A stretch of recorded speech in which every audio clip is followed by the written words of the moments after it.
Имало едно време един творец. Той е бил на 7 годинки.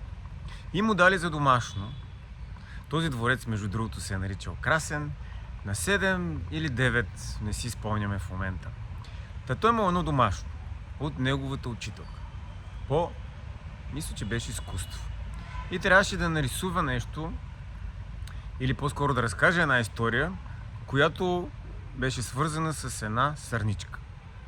И дошъл деня на другия ден, в който той да разкаже историята за сърничката, обаче някой идва зад мен и разказал той историята за сърничката. Видял един в очите всъщност, в очите на сърничката видял страх. И казал, най-вероятно тази сърничка видяла някой ловец, който я търси, и тя така я хванал страх. Ядосала се учителката и казала на малкия Красен: какви са тези глупости, които ти говориш? Къде виждаш ти този ловджия?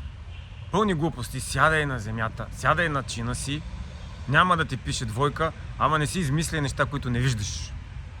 Седнал Красен, малкия на чина, и създава една история, която се нарича, ето тук ще ви прочета, съпротива. Всеки път, когато Красен ще твори, той няма да твори, защото повече творчеството му няма да го подлагат на присмехулство в класа. Зарови от това вярване Красен в подсъзнанието си, и от тук нататъка всеки път, когато му идва на Красен да твори, да споделя, въпреки че го прави, въпреки че изглежда, че наистина споделя, той всъщност го прави по новолуние, по пълнолуние, по вдъхновение и когато спечели от тотото, но не колкото душичката му иска. И затова какво беше решението, което отне около 10 минути, благодарение на един познат, който ми помогна, или позната по-скоро, че всъщност отдолу под тази история имаше 1, 2, 3, 4, 5, 6, 7, 8, 9, 10 негативни емоции, които всъщност поддържаха тази история жива. Тоест, когато Красен имал съмнение, разочарование, съпротива, умора, апатия, страх, съмнение и съпротива отново, няма как творчеството на Красен да види бял свят. Или поне да види постоянство в творчеството. И така, това видео е за всеки, който има всеки творец в себе си, но поради някакви обстоятелства като малки, някой ви е осъдил, не ви е приел, присмял ви се на творчеството и за това стои вътре в теб, не споделено или само с малък кръг от хора. И така, малко шегата на страна, но наистина за мен, когато открих днес и освободих по-скоро енергиите, които поддържаха тази история, потиснатите емоции, се случи това чудо, че аз мога в момента да си направя... Сега този клип малко не е много перфектен, но малко съм позабравил как се твори толкова години. Така че, ако ти си от тези творци, които за съжаление в детството са те осъдили или каквото и да е там, да ти спрат твоето естествено творчество, разбирам те. Имам една група, която е за творци, така да се каже, пострадали.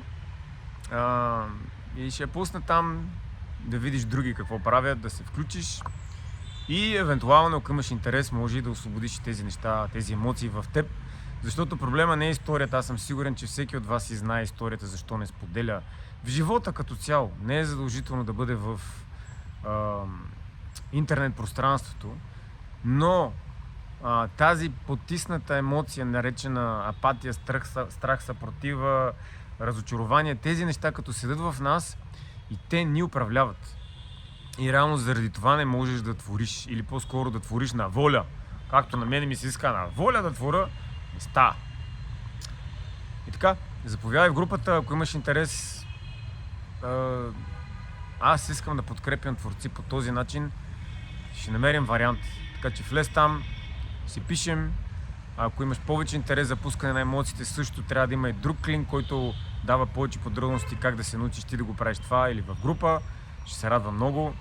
И така, успех Творецо, не го сдържи това, а ако го сдържаш, да знаеш, че е някаква негативна емоция и е въпрос на няколко стъпки да я освободиш. И тук нещо в момента имам някакъв паяк, не мога да разбера, ще приключвам с видеото. Благодаря ти, натисни един лайк или коментар, ще се радвам да отговоря на всичко, каквото те интересува. Чао!